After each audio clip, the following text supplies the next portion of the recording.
Welcome to JIT Television News, where we bring you daily news, information, current affairs, business and investment, as well as finance and what is happening in the world of stock markets and global economics. Entertainment is our business. News on multiple platforms for all Zimbabweans and all Africans on one channel. The time is here. Iskhathi sifikile. Now let's see what's happening on your headlines this hour. Zimbabwe National Roads Administration sets aside funds to convert toll gates into toll plazas amid efforts to plug revenue leakages at the country's toll gates. The East African economic outlook for 2022 looks bullish despite global supply of demand disruptions due to COVID-19 in 2021. And on your sports, suspended ZIFA President Kamambo invites FIFA to sanction Zimbabwe ostensibly after being barred from traveling to Cameroon for the AFCON finals.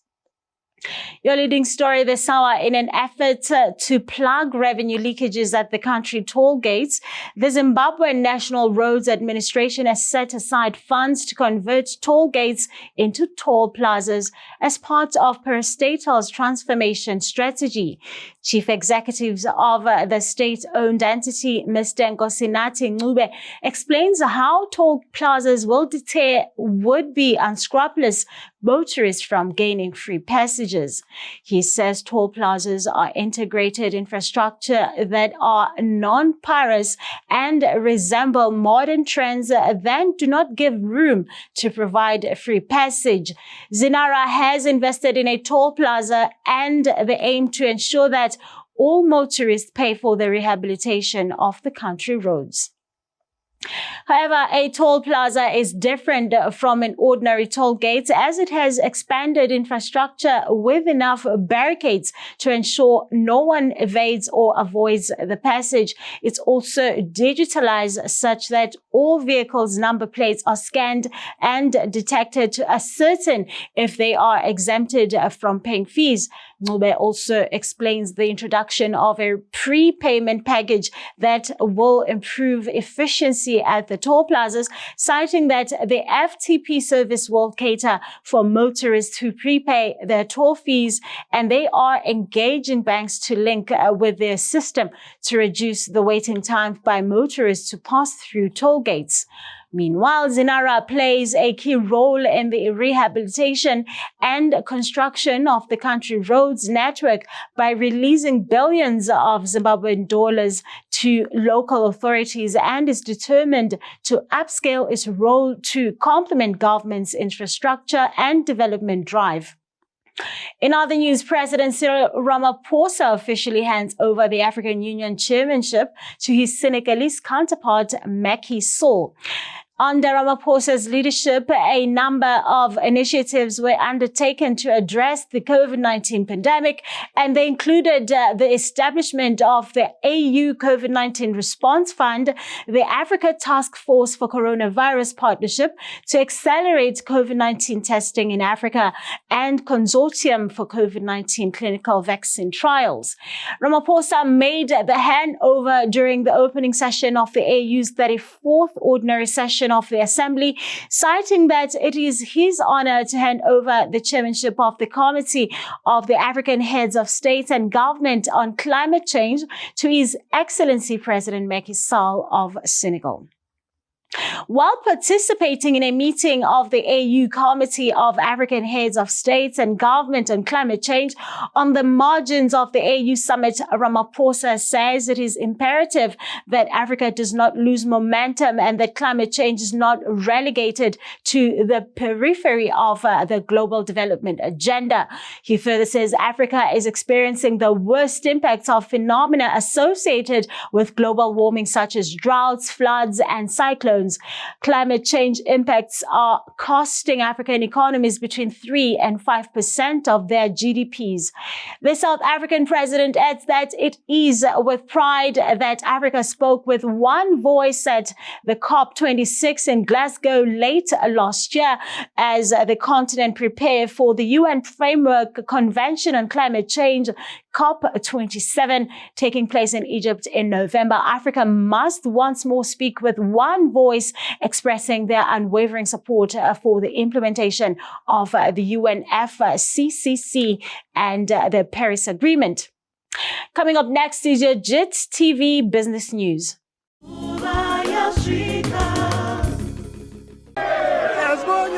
Sing it's your 18, 18, MOA 18. Trip ya mi pume Italy, as born, la song, sing it's your 18, 18, MOA 18. Trip ya mi pume Italy. It's lit. It's the JIT experience, guys. This is the JIT experience. La song, sing it's your 18, 18, MOA 18.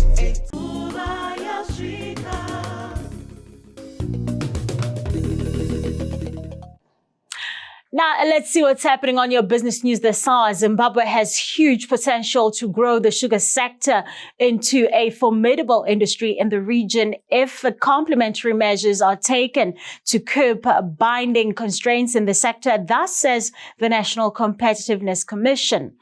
The NCC Sugar Value Chain Competitiveness Report launched in Harare recommended complementary efforts from the relevant stakeholders to bolster the competitiveness of the sector compared with regional peers.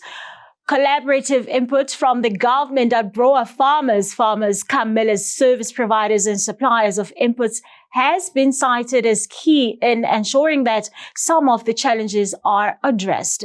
Adding to that, high loan interest rates by local banks have been cited as some of the factors inhibiting the sugar value chain's competitiveness compared to their regional counterparts.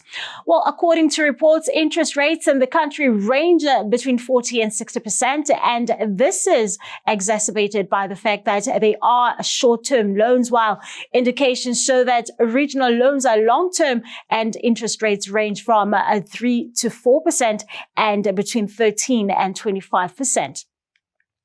Specifically, South Africa interest rates are the lowest at 3.24%, followed by Eswatini's 5.49%, while Zambia's price stands at 8.5%. Amongst regional peers, Mozambique has higher interest rates at 13.25%.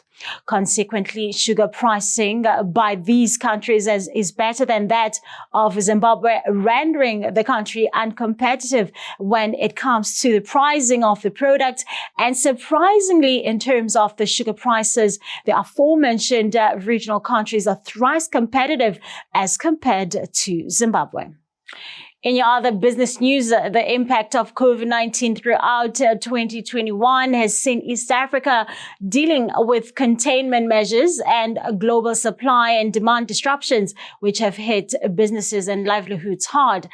Looking forward to 2022, the region's economic outlook looks bullish, thus according to a recent African Development Bank report.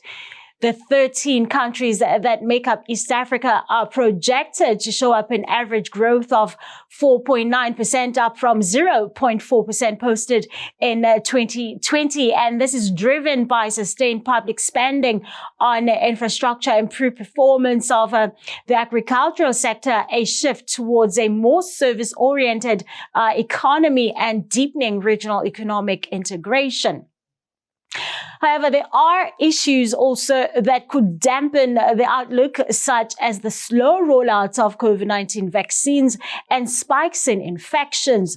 Meanwhile, regional banking regulators have raised concerns in Kenya, Tanzania, Rwanda over the rise of bad loans, which is now threatening the health of financial sectors across the region.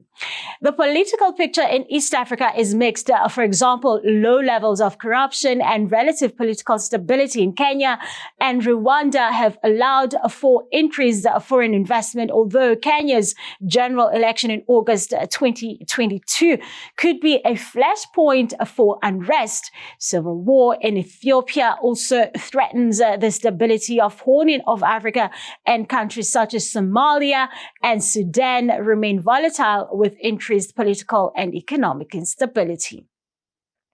That said, questions are, will the region reach its projected full recovery by 2023? Or how will the region's powerhouses harness economic diversification and rising commodity prices to achieve economic growth in 2022? Well, that's it for your business news this hour. And coming up next is your sports and entertainment with Denise Pine. Local innovation with a global recognition. It's JIT-TV. Shout out to you, the viewer. Shout out to all our advertisers for supporting this incredible channel, JIT-TV. If you want to participate, if you want.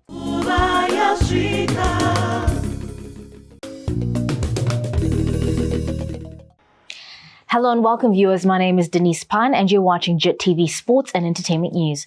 In your sports news this hour, suspended FIFA President Felton Kamambo has taken a desperate bid to cling to power to a different level when he once again invited FIFA to sanction Zimbabwe ostensibly because he had been barred from traveling to Cameroon to watch the Sunday Africa Cup of Nations final.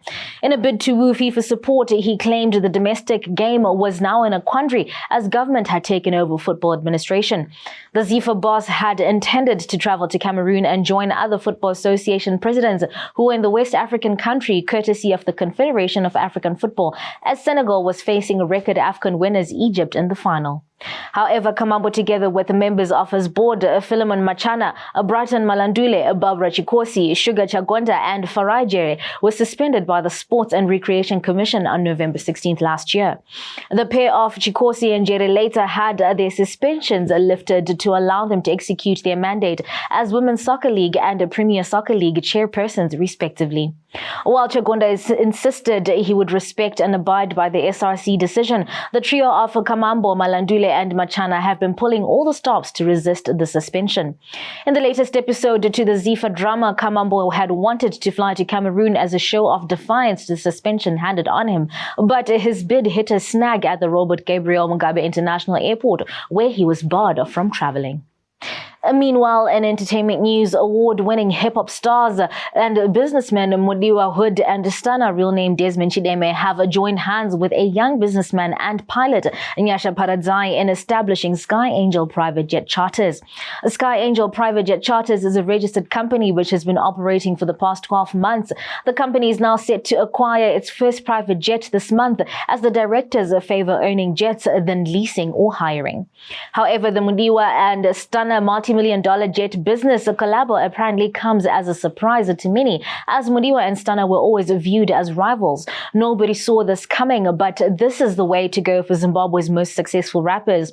Talking about Stana, the rapper's music career has taken him to every continent on the globe. He has been nominated for many local and international awards for his music, artistry, and extraordinary fashion sense, and he's also a seasoned tailor, the current CEO of a leading clothing line in Zimbabwe.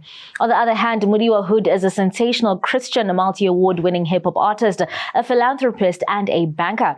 He also is the best-selling author of a book called Shut Up and Make Money, who spices up his talents as a transformational speaker, success coach, and a motivational speaker. This brings us to the end of your JIT-TV Sports and Entertainment News. Coming up next is the JIT-TV Weather Report.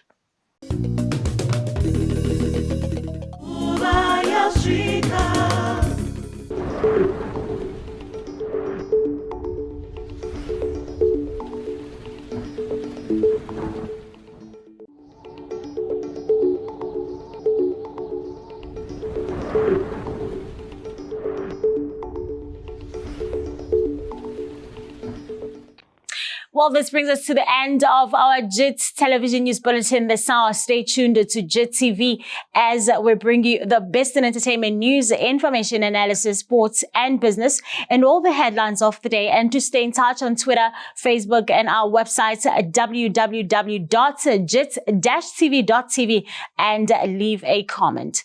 My name is Nogutsula Shabalala Intombi Yakwamshengu. See you same time tomorrow and stay connected. Cheers.